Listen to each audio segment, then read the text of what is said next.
Saudações, sejam bem-vindos a mais uma aula do estudo sistematizado da doutrina espírita da Casa Espírita Nosso Lar. Hoje vamos estudar no tomo único o módulo 1, Vida no Mundo Espiritual, roteiro 7, Ocupações e Missões dos Espíritos. Na questão 558 do Livro dos Espíritos, Kardec pergunta: alguma outra coisa incumbe aos espíritos fazer que não seja melhorarem-se pessoalmente?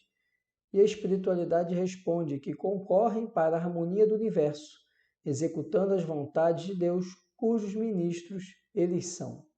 A vida espírita é uma ocupação contínua, mas que nada tem de penosa como a vida na Terra, porque não há fadiga corporal nem as angústias das necessidades.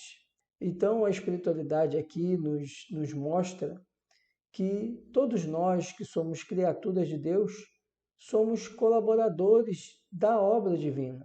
E aos espíritos que estão mais ligados ao Pai, incumbe a ele as direções de todas as criaturas do universo, de todos os orbes do universo, obviamente considerando os desígnios de Deus. Na questão 559, pergunta Kardec: também desempenham função útil no universo os espíritos inferiores e imperfeitos? E a resposta é: todos têm deveres a cumprir.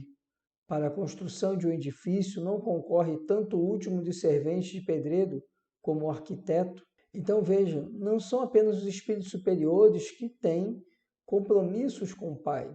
Eles, na condição de espíritos superiores, têm condições não só de compreender adequadamente os desígnios de Deus, mas também executar tarefas mais complexas e de maior envergadura. Mas mesmo nós, na condição de espíritos inferiores, temos papéis a cumprir, temos serviços a executar no intuito de atender a todos os desígnios divinos. Não resta dúvida que, na nossa condição, as nossas tarefas são pontuais, enquanto, para os espíritos superiores, suas tarefas são de ordem planetária, mas, ainda assim, essas tarefas de ordem planetária dependem de pequenas tarefas que são designadas a espíritos ainda no início de sua marcha evolutiva, como nós. Na obra O que é Espiritismo, no capítulo 3º, no item que trata do homem depois da morte, de número 159, Kardec faz as seguintes considerações. Têm as almas ocupações na outra vida? Pensam elas em outra coisa a não ser em suas alegrias e sofrimentos? Se as almas não fizessem mais que tratar de si durante a eternidade, seria egoísmo. E Deus, que condena essa falta na vida corporal, não poderia aprová-la na espiritual. As almas ou espíritos têm ocupações em relação com o seu grau de adiantamento, ao mesmo tempo que procuram instruir-se e melhorar-se. Vejam aqui que Kardec nos explica na obra O que é Espiritismo que todos os espíritos, independente de sua condição evolutiva, têm obrigações a serem desempenhadas. Se assim não fosse, imaginar que os espíritos desencarnados, aqueles que estão habitando inteiramente o plano espiritual, nada teriam a fazer, a não ser cuidar de seus interesses, seria imaginar um Deus que privilegiaria o egoísmo, o que não é verdade, porque Deus dá atenção e dá valor ao amor, à caridade. Então, esses espíritos desencarnados também devem, lá no plano espiritual, desempenhar tarefas amorosas e caridosas, assim como nós aqui encarnados no plano material. E mais, Kardec nos mostra que esses espíritos, no plano espiritual, também se dedicam à sua instrução e preparação para novas jornadas na crosta terrestre, quando encarnados. Na questão 563 do Livro dos Espíritos, Kardec pergunta: são incessantes as ocupações dos espíritos? E a resposta que vem é a seguinte: incessantes sim, atendendo-se a que sempre ativos são os seus pensamentos, porquanto vivem pelo pensamento. Importa, porém, não identifiqueis as ocupações dos espíritos com as ocupações materiais dos homens. Essa mesma atividade lhes constitui um gozo, pela consciência que têm de ser úteis. Então vejam, no plano espiritual, os espíritos, notadamente os mais elevados, eles têm atribuições e ocupações permanentes, como diz a espiritualidade, incessantes, usando o mesmo termo que Kardec utiliza na pergunta. Ou seja, que não param, que não se interrompem. Mas essas ocupações, longe de representar um fardo, são um prazer, uma satisfação para esses espíritos, porque eles têm, então, a condição de colaborarem diretamente na obra divina. Na questão 563A, Kardec pergunta: concebe-se isto com relação aos bons espíritos? Dar-se-á, entretanto, mesmo com os espíritos inferiores? E a resposta é: a estes cabem ocupações apropriadas à sua natureza. Confiais, porventura, ao obreiro manual e ao ignorante trabalhos que só o homem instruído pode executar? Então, as responsabilidades e atribuições no plano espiritual, elas não poupam nenhum espírito. O que vai diferir é o grau de complexidade e de responsabilidade que é atribuída àquela atividade. Mesmo os espíritos inferiores, a eles é atribuídas atividades no mundo espiritual. Certamente não serão atividades de alta monta, dada a condição desses espíritos, mas serão atividades que estão ligadas aos planos divinos. Na questão 564 do Livro dos Espíritos, Kardec pergunta: haverá espíritos que se conservem ociosos, que em coisa alguma útil se ocupem? E a resposta que nos é dada é a seguinte: mas esse estado é temporário e dependendo do desenvolvimento de suas inteligências. Certamente, como há homens que só para si mesmos vivem, pesa-lhes, porém, essa ociosidade, e cedo ou tarde o desejo de progredir lhes faz necessária a atividade, e felizes se sentirão por poderem tornar-se úteis. Referimos-nos aos espíritos que hão chegado ao ponto de terem consciência de si mesmos e do seu livre-arbítrio. Porquanto, em sua origem, todos são quais crianças que acabam de nascer e que obram mais por instinto que por vontade. Então percebam que a resposta que é dada a Kardec nos deixa claro que podem até existir e existem alguns espíritos que experimentam uma certa ociosidade no plano espiritual, mas essa condição ela é temporária, porque os espíritos, ainda que de condição inferior, percebem logo que precisam se engajar nos planos divinos, nos projetos divinos. Então, como é dado livre-arbítrio aos espíritos, não se cobra de logo que esses espíritos, chegando no mundo espiritual, se engajem em atividades de maior monta e maior relevância. Mas esses espíritos voluntariamente vão ascendendo e vão percebendo que precisam buscar um encontro com Deus. E a forma de buscar esse encontro é realizar os desígnios do Pai. Na questão 567, pergunta Kardec: costumam os espíritos imiscuir-se em nossos prazeres e ocupações? E responde a espiritualidade superior: os espíritos vulgares, como dizes, costumam. Esses vos rodeiam constantemente e com frequência tomam parte muito ativa no que fazeis de conformidade com suas naturezas. Cumpre assim aconteça, porque para serem os homens impelidos pelas diversas veredas da vida, necessário é que se lhes excitem ou moderem as paixões. Então veja, os espíritos mais inferiores, mais apegados à matéria, eles se aproximam de nós porque eles querem experimentar aquilo que eles experimentavam quando estavam no plano material. Mas essa condição, ela é oportunizada primeiro em razão do livre-arbítrio. Então, nos é dado o livre-arbítrio para agir de uma forma ou de outra. Mas também teremos as companhias que estão diretamente relacionadas à nossa forma de ação. Por outro lado, os espíritos que acabam nos influenciando e acabam se aferrando a nós pelas nossas escolhas equivocadas, eles, assim como nós, necessitam evoluir. E muitas vezes é pelas asperezas da vida e pelas dores experimentadas que evoluiremos.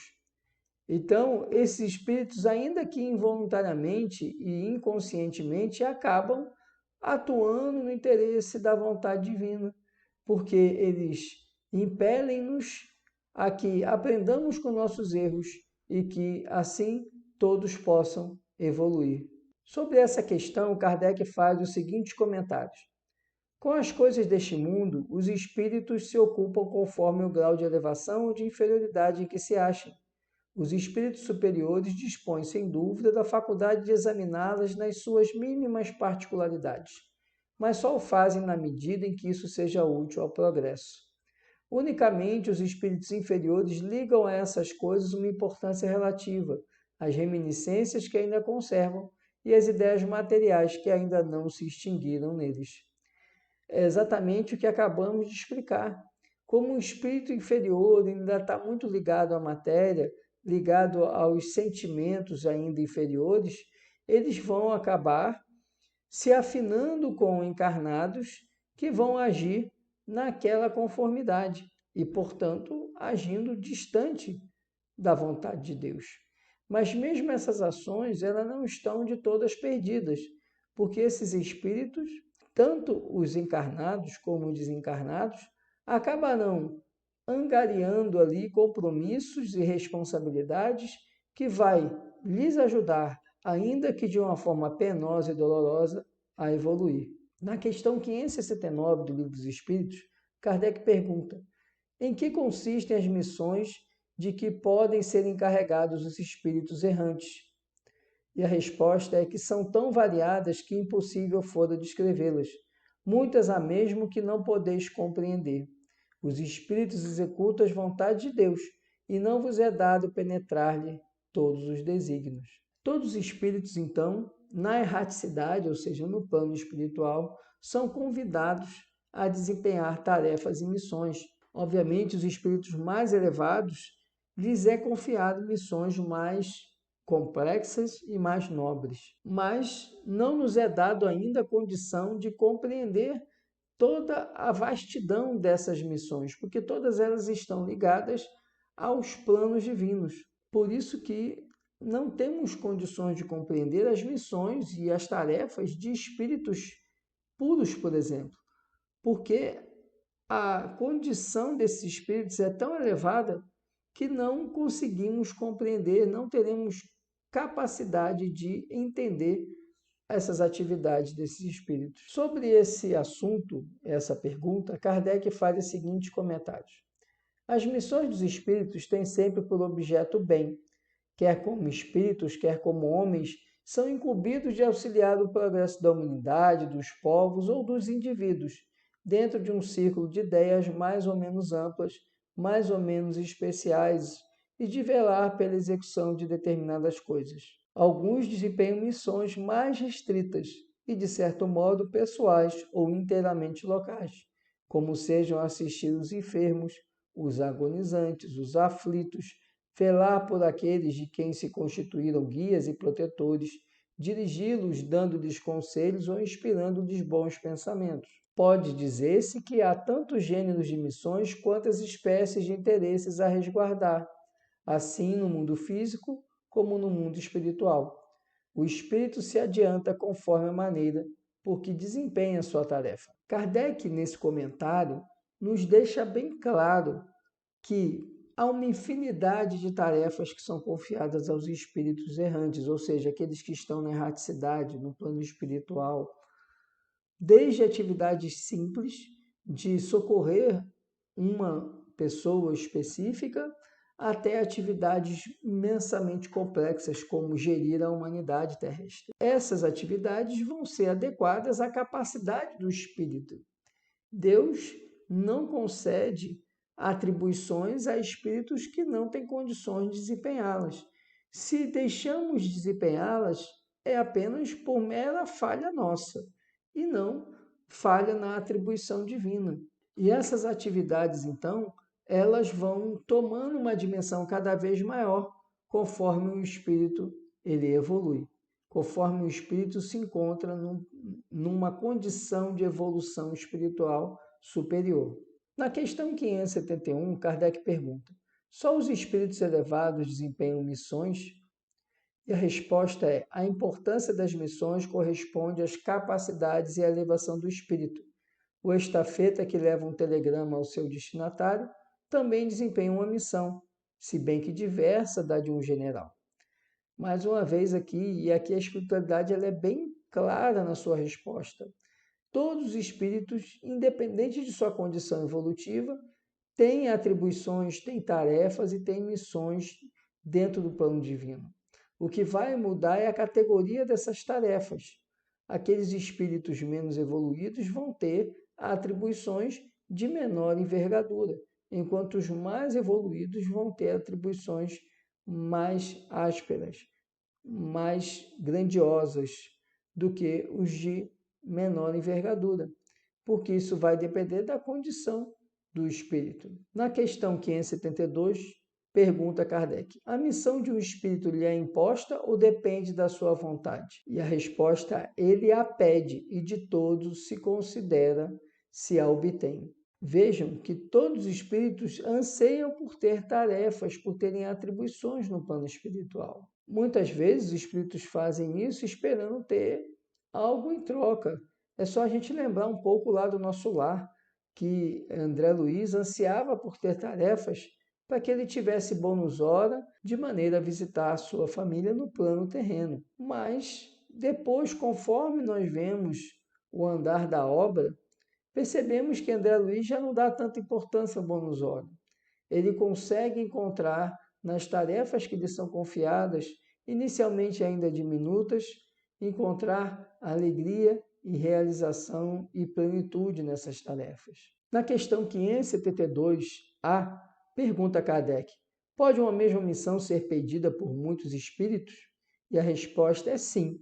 É frequente apresentarem-se muitos candidatos, mas nem todos são aceitos. Da mesma forma que as pessoas se candidatam a empregos e nem sempre são contratadas para aquele emprego, somente aqueles que estão aptos para desempenhar aquela função, aquela atividade, vão ser escolhidos, designados para elas. Porque a obra divina, ela caminha para a perfeição e, portanto, no momento em que os espíritos mais elevados vão confiar determinadas tarefas a outros espíritos, eles têm a plena condição de avaliar a capacidade desse espírito, até onde ele tem condições de cumprir aquilo que está sendo esperado. Missão espiritual de um povo. Na obra Brasil, Coração do Mundo, Pátria do Evangelho, no prefácio de Emmanuel podemos destacar o seguinte trecho: o Brasil não está somente destinado a suprir as necessidades materiais dos povos mais pobres do planeta, mas também a facultar ao mundo inteiro uma expressão consoladora de crença e de fé raciocinada e a ser o maior celeiro de claridades espirituais do orbe inteiro. Nossa tarefa visa esclarecer o ambiente geral do país, argamassando as suas tradições de fraternidade com o cimento das verdades puras, porque se a Grécia e a Roma da antiguidade tiveram a sua hora como elementos primordiais das origens de toda a civilização do Ocidente, se o Império Português e o Espanhol se alastraram quase por todo o planeta, se a França, se a Inglaterra têm tido a sua hora proeminente dos tempos que assinalam as etapas evolutivas do mundo, o Brasil terá também o seu grande momento, no relógio que marca os dias da evolução da humanidade. Se outros povos atestaram o progresso pelas expressões materializadas e transitórias, o Brasil terá a sua expressão imortal na vida do espírito, representando a fonte de um pensamento novo, sem as ideologias de separatividade, inundando todos os campos das atividades humanas com uma nova luz. Emmanuel, nesse trecho do prefácio da obra Brasil, Coração do Mundo, Pátria do Evangelho, nos apresenta uma série de atribuições que se espera do povo brasileiro. Não só na questão material, como país que vai fornecer alimentos para toda sorte de populações do mundo, mas também como um país que será um celeiro de mentes iluminadas que vão abrir a consciência da humanidade terrestre. Veja que Emmanuel nos mostra que o papel do Brasil ele vem se conjugando com papéis de outras nações no curso da história da humanidade. E o Brasil, no momento adequado, desempenhará um papel de grande impulsionador da iluminação da humanidade. Nos capítulos 3 e 4 da obra Brasil, Coração do Mundo, Pátria do Evangelho, podemos extrair: Jesus, dirigindo-se a Ismael, falou. Ismael, que foi o espírito designado como guia espiritual do Brasil, manda o meu coração que doravante seja o zelador dos patrimônios imortais que constituem a terra do cruzeiro. Reúne as incansáveis falanges do infinito que cooperam nos ideais sacrossantos de minha doutrina e inicia desde já a construção da pátria do meu ensinamento. Para aí transplantei a árvore da minha misericórdia e espero que a cultives com a tua abnegação e com o teu sublimado heroísmo. Guarda esse símbolo da paz e inscreve na sua imaculada pureza o lema da tua coragem e do teu propósito de bem servir a causa de Deus.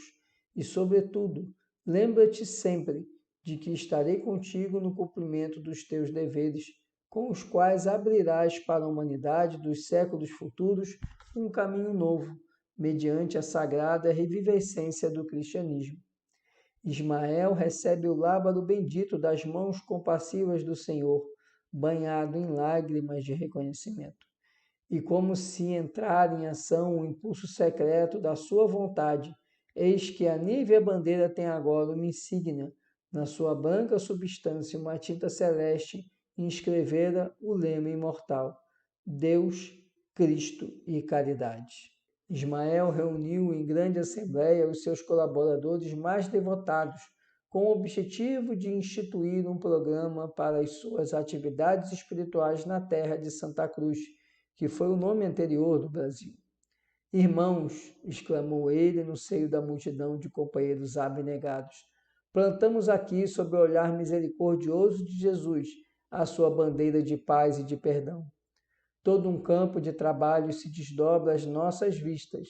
Precisamos de colaboradores devotados que não temam a luta e o sacrifício. Quase todos os espíritos santificados ali presentes se ofereceram como voluntários da grande causa. Entre muitos descobriremos José de Anchieta, Bartolomeu dos Mártires, Manuel da Nóbrega, Diogo Jacome, Leandro Nunes e muitos outros, que também foram dos chamados para esse conclave no mundo invisível. Lembrando que o Padre Manuel da Nóbrega foi uma das encarnações do Espírito Emmanuel. E veja como é traçado, então, o papel de uma sociedade, de um povo que convive numa nação. Esses espíritos que vieram organizar a terra de Santa Cruz vieram com o propósito de fazer com que a bandeira de Jesus fosse implantada em outro local da terra, dada as condições que não tinha mais de abrigar no Oriente Médio a posição da bandeira do Cristo. Então, a bandeira do Cristo é retirada lá no século XV, século XIV para o século XV.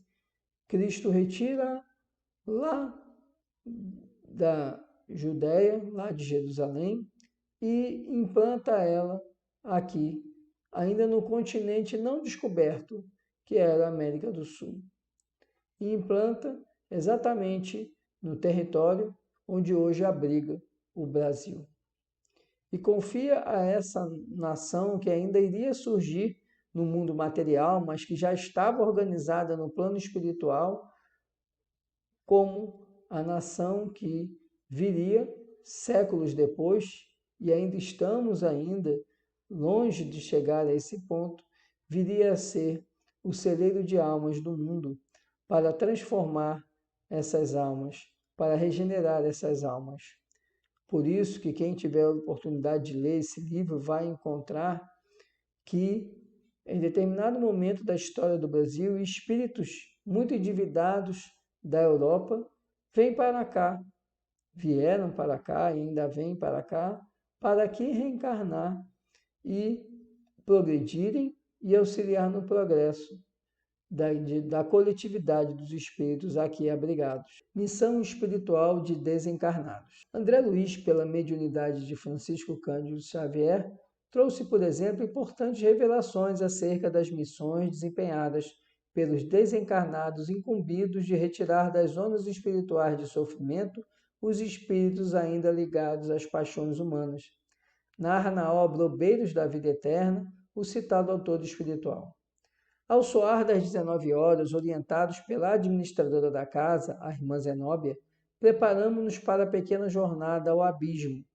Ao transpormos o limiar da casa transitória, explicou-nos cuidadosa, convém manter apagado no trajeto todo o material luminoso, e fitando-nos resoluto informou: quanto a nós, sigamos silenciosos a pé. Não será razoável utilizar a volitação em distância tão curta. Mais justo assemelharmos-nos aos pobres que habitam esses sítios, perante os quais, enquanto perdure a pequena caminhada, deveremos guardar a maior quietude. Qualquer desatenção prejudicar-nos-á o objetivo. Noutras circunstâncias e noutro tempo, não conseguiria eu dominar o pavor que nos infundia a paisagem escura e misteriosa à nossa frente.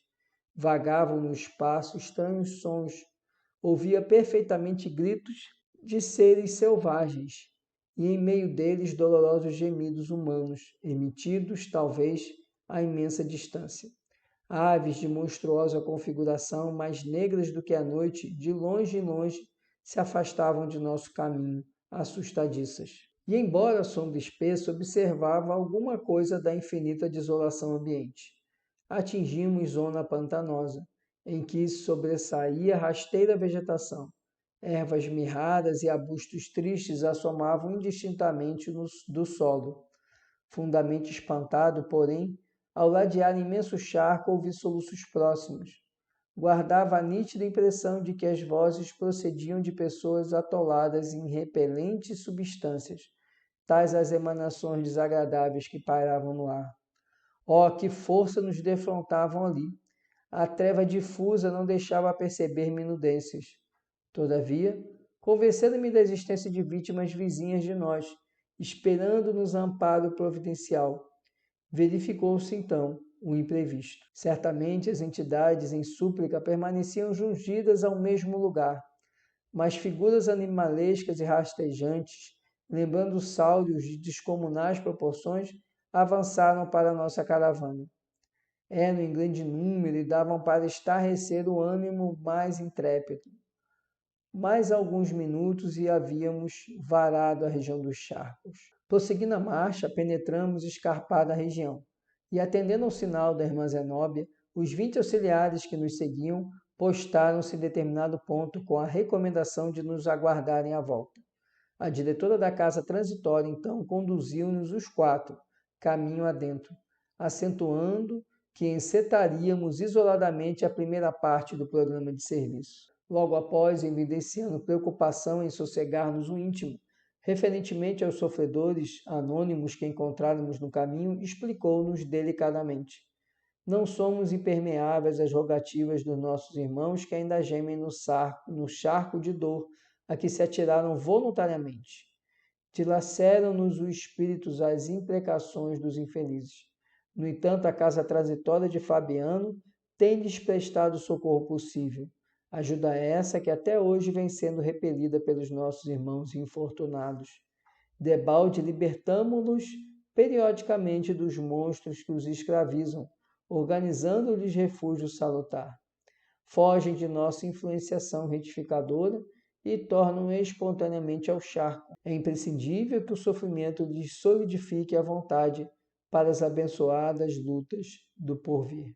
Esse trecho de André Luiz nos mostra tanto a sua jornada nas zonas chamadas abismais, zonas de abismos e zonas trevosas, como também mostra que os espíritos são confiados a tarefas de acordo com as suas condições. Percebam que na própria relação ali do que acontecia, 20 espíritos são mantidos numa determinada posição para que André Luiz e mais outros 5 sigam a jornada em frente. E por que é feita essa separação? Porque aqueles 20 espíritos não estavam preparados para seguir em frente, para seguir as zonas ainda mais densas.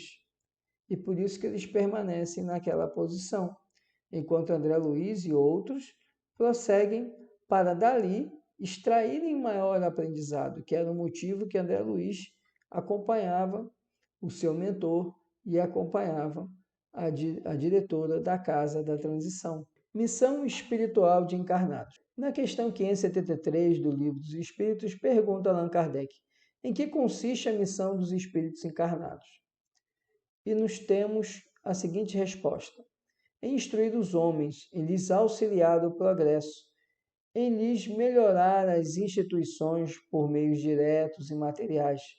As missões, porém, são mais ou menos gerais e importantes. O que cultiva a terra desempenha tão nobre missão como o que governa ou o que instrui. Tudo na natureza se encadeia. Ao mesmo tempo que o espírito se depura pela encarnação, concorre dessa forma para a execução dos desígnios da providência. Cada um tem nesse mundo a sua missão, porque todos podem ter alguma utilidade. Vejam aqui que nos é apresentado pela espiritualidade superior que não só no mundo espiritual os espíritos são convidados a desempenhar tarefas e missões. Os encarnados também, os espíritos que estão no mundo espiritual e vêm para a Terra para seguir uma nova jornada na carne, também assumem compromissos no plano espiritual, assumem missões, assumem tarefas, todas elas voltadas para a vontade de Deus. Na questão 575, pergunta Allan Kardec: as ocupações comuns mais nos parecem deveres do que missões propriamente ditas. A missão, de acordo com a ideia a que esta palavra está associada, tem um caráter menos exclusivo, de importância, sobretudo, menos pessoal. Deste ponto de vista, como se pode reconhecer que um homem tem realmente na Terra uma determinada missão? E a resposta é que pelas grandes coisas que opera, pelos progressos a cuja realização conduz seus semelhantes. Nos lembra aqui a espiritualidade que, independente da condição do espírito, a todos são conferidas missões. Entretanto, de acordo com a capacidade desse espírito, de acordo com a elevação desse espírito, mais missões de maior amplitude lhes serão confiadas. Por isso que a espiritualidade responde pelas grandes coisas que opera, pelos progressos a cuja realização conduz seus semelhantes. Os espíritos mais elevados são convidados, então, a, estando na Terra, como encarnados, desempenhar tarefas mais complexas, mais amplas, de maior alcance para a humanidade. Na obra O Consolador, Emmanuel fala sobre, por exemplo, os espíritos que encarnam com compromisso na área artística. Na questão 162 da obra O Consolador, fizeram a seguinte pergunta: todo artista pode ser também um missionário de Deus? E Emmanuel responde: os artistas, como os chamados sábios do mundo, podem enveredar igualmente pelas cristalizações do convencionalismo terrestre, quando nos seus corações não palpite a chama dos ideais divinos. Mas, na maioria das vezes, têm sido grandes missionários das ideias, sob a égide do Senhor, em todos os departamentos da atividade que lhes é próprios, como a literatura, a música, a pintura, a plástica. Sempre que a sua arte se desvencilha dos interesses do mundo, transitórios e perecíveis, para considerar tão somente a luz espiritual que vem do coração uníssono como cérebro nas realizações da vida, então o artista é um dos mais devotados missionários de Deus, porquanto saberá penetrar os corações na paz da meditação e do silêncio, alcançando o mais alto sentido da evolução de si mesmo e de seus irmãos em humanidade. Emmanuel, então, nos explica que todos os espíritos recebem atribuições para desempenhar aqui na Terra enquanto encarnados. Especificamente sobre os artistas, eles também são convidados a construir a obra divina. É lógico que sempre haverá aquele artista que vai, assim como pode ser qualquer profissional, que vai se aferrar a outros sentimentos menos nobres. E assim ele não vai cumprir os desígnios divinos que lhes são confiados. Mas, independente disso, a todos aqueles espíritos que vêm com a missão de construir algo na esfera das artes, lhes é dado o convite de desempenhar funções em prol de Deus.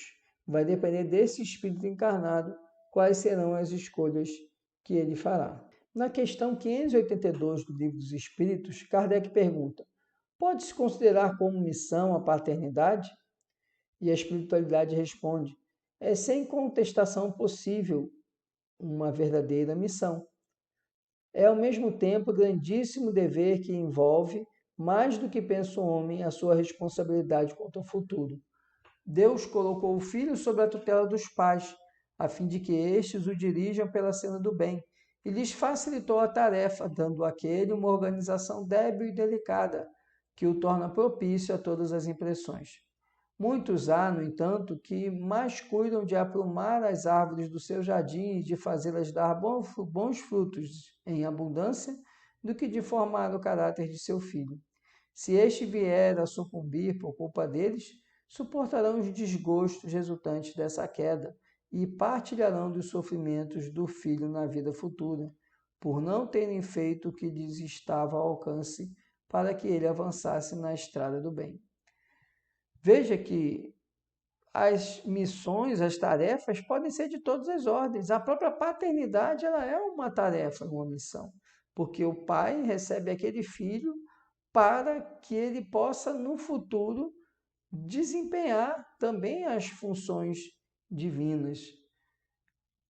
E esses compromissos, depois, vão ser penosos para esse pai que tenha falhado na educação de seu filho, porque ele vai ficar compadecido pelos sofrimentos que o filho vai suportar na vida futura, pelos equívocos que o filho cometeu enquanto estava encarnado, em razão da falha na educação que foi propiciada pelo pai, por exemplo. Na questão 584 do Livro dos Espíritos, Kardec pergunta: de que natureza será a missão do conquistador que apenas visa satisfazer a sua ambição e que, para alcançar esse objetivo, não vacila ante nenhuma das calamidades que vai espalhando? E a resposta é a seguinte: as mais das vezes não passa de um instrumento de que se serve Deus para cumprimento de seus desígnios, representando essas calamidades um meio de que ele se utiliza para fazer que um povo progrida mais rapidamente.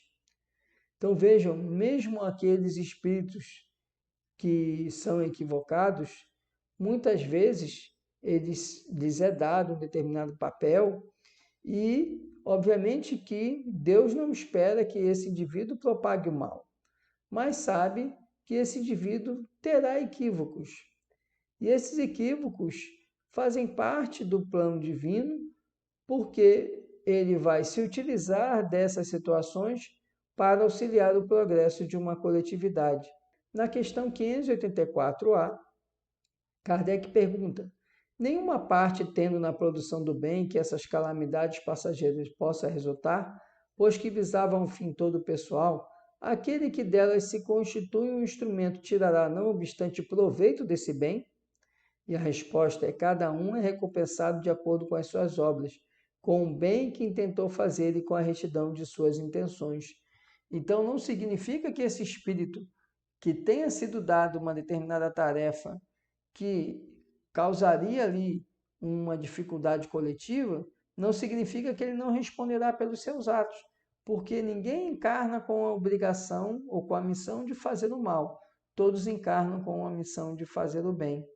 Se escolhe fazer o mal naquela atividade que lhe foi confiada, o erro é desse espírito e ele também vai arcar com as consequências desse equívoco. Sobre essa pergunta, Kardec comenta: os espíritos encarnados têm ocupações inerentes às suas existências corpóreas. No estado de erraticidade ou de desmaterialização, tais ocupações são adequadas ao grau de adiantamento deles. Uns percorrem os mundos, se instruem e preparam para uma nova encarnação. Outros, mais adiantados, se ocupam com o progresso, dirigindo os acontecimentos e sugerindo ideias que lhes sejam propícias. Assistem os homens de gênio que concorrem para o adiantamento da humanidade. Outros encarnam com uma missão de progresso. Outros tomam sob sua tutela os indivíduos, as famílias, as reuniões, as cidades e os povos, dos quais se constituem os anjos guardiães, os gênios protetores e os espíritos familiares. Outros, finalmente, presidem aos fenômenos da natureza, de que se fazem os agentes diretos. Os espíritos vulgares se imiscuem em nossas ocupações e diversões. Os impuros ou imperfeitos aguardam, em sofrimentos e angústias, o momento em que praz a Deus proporcionar-lhes meios de se adiantarem. Se praticam o mal, é pelo despeito que ainda não podem gozar do bem. Veja que aqui Kardec, então, ele mostra toda a categoria de espíritos e que esses espíritos vão sendo atribuídos determinados compromissos conforme a sua capacidade de desempenhar e de cumprir esses compromissos. Vemos, então, espíritos superiores que vão tratar desde as questões da natureza até as questões de grandes coletividades, como uma nação. Enquanto outros espíritos de menor potencial, de menor capacidade de evolução espiritual, lhes vai ser concedido outros meios de desempenhar as suas funções. Mas se eles se equivocam no desempenho dessas funções, essa é uma escolha deles e uma consequência que ele vai experimentar no futuro pelos seus equívocos. Esse era o conteúdo que tínhamos para a aula desta semana. Desejo a todos um bom estudo, muita paz e muita luz.